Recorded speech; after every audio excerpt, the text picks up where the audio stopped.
question that we've been getting, and there's kind of a couple different iterations of this question, so I'm going to kind of smush them all together, which is that, you know, what can an individual do, like an average citizen, in light of the idea that privacy in tech is maybe just an illusion? What can an average citizen do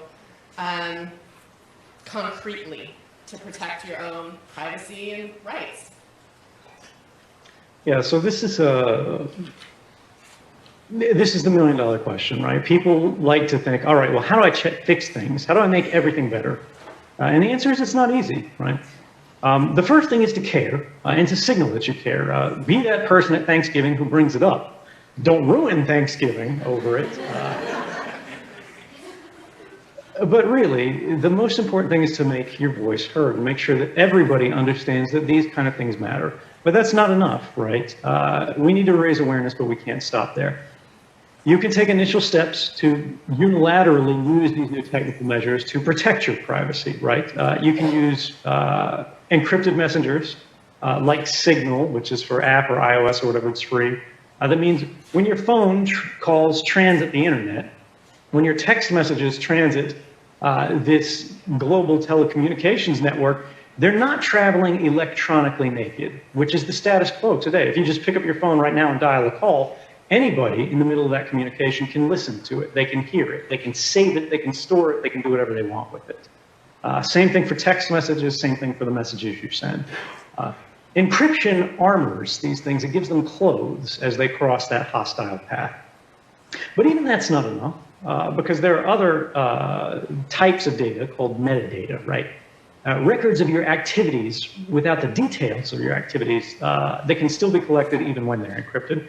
And moreover, this isn't affecting political change, right? We still need to reform our laws. We still need to reform our politics to get that better, brighter, more reliable, more certain, more free world.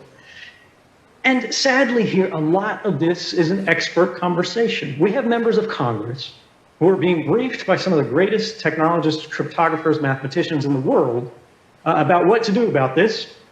And these members of Congress nod their head and go, yes, yes, that's very interesting, that's very interesting. And then they completely ignore it as soon as those individuals are outside of the room. If actual experts have so little influence, what can people who don't have time, because you've got to go to work, you've got to take care of your family, you've got to do all of these other things you do day to day. You can't dedicate your life to this one particular political idea. How do you have influence, right?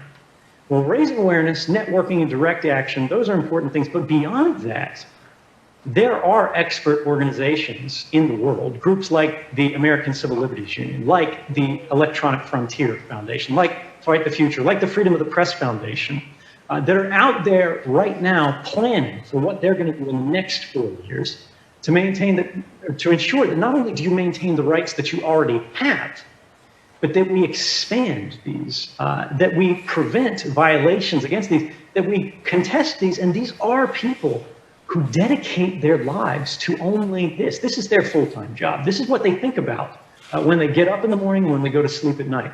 And they cannot do this without your support.